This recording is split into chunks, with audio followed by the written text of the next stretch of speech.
Fate Be Changed, Chapter 7, Elinor. Elinor squinted as she tried to pass the slate-colored silk thread through the eye of her needle.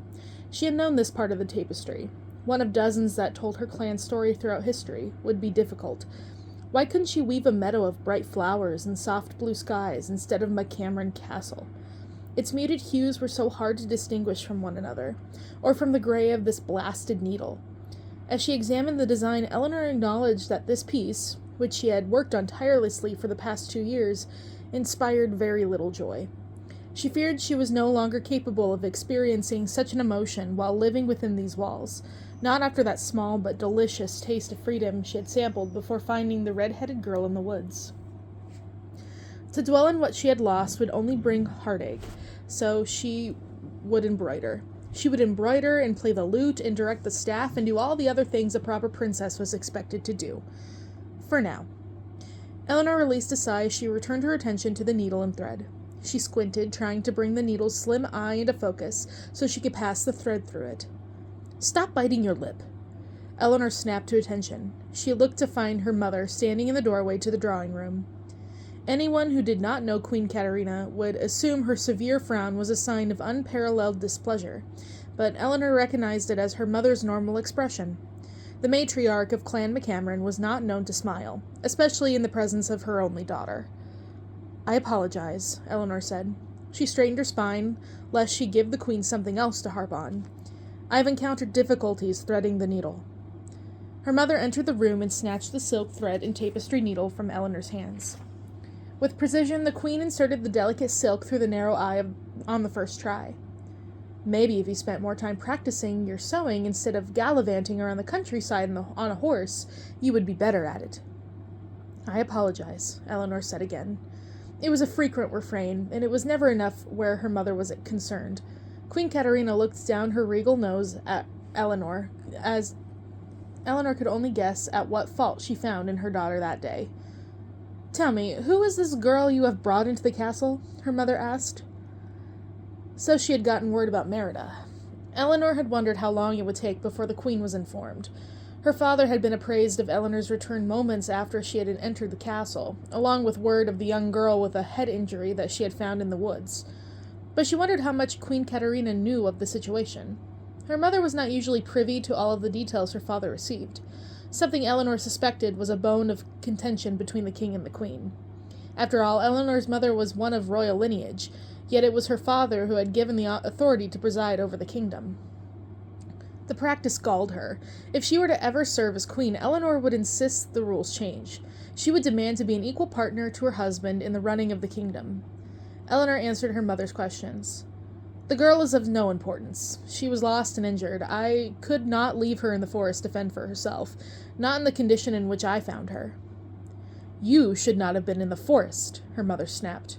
"What were you doing there?" "I took Alistair out for exercise," Elinor lied.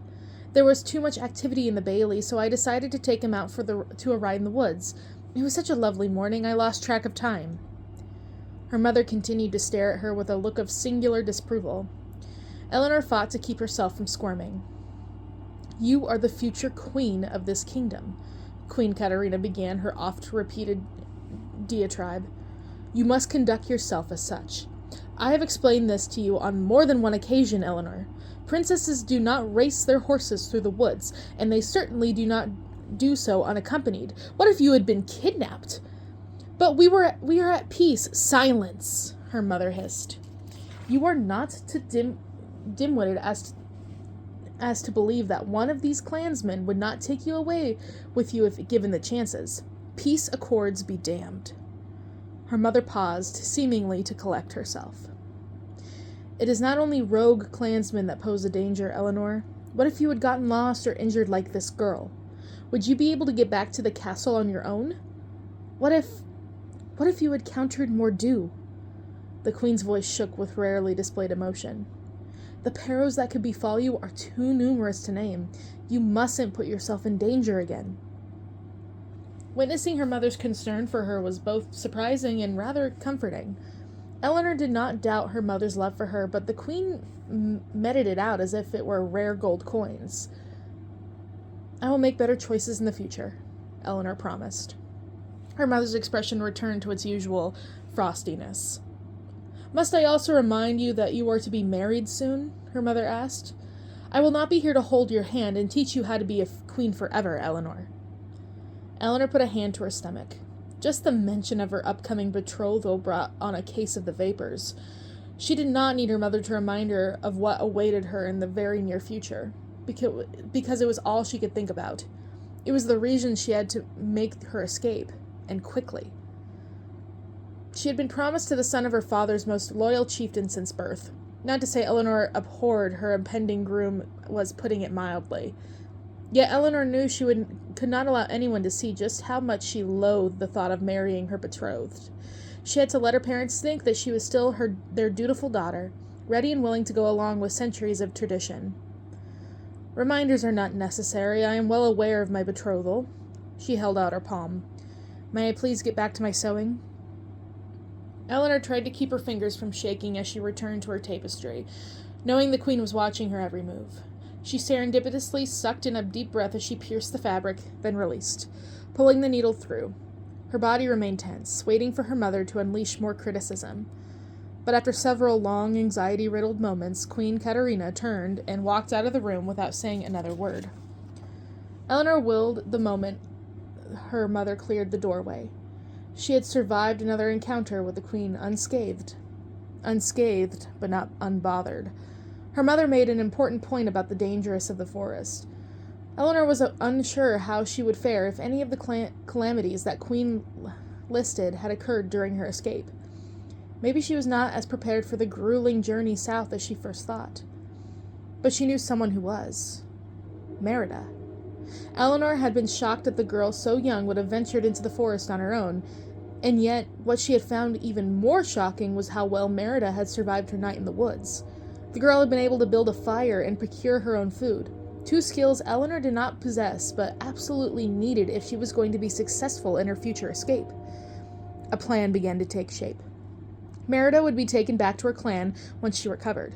If Elinor was allowed to accompany her, she would be able to use the journey as her means of escape. Dunbrock's lands were to the west of McCameron, past a small mountain range. She could reach Dunbrock, then head south. Her shoulders slumped as reality settled in.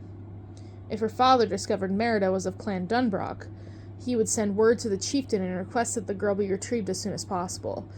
The king would not take the chance of sending her out with his own men. If something happened to Merida while on McCameron lands, it would break the delicately held peace alliance between their clans. The longer Merida remained here, the more of a liability she presented. But that was only if anyone discovered that she was from Dunbrock. Elinor had to keep Merida's identity a secret for her plan to work. It would not be all that difficult. Even the physician did not know. He had examined the knot in Merida's forehead without removing Elinor's shawl.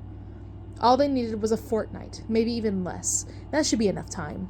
Merida possessed all the skills Elinor needed to learn to survive her journey to the lowlands. She just had to convince the girl to teach them to her.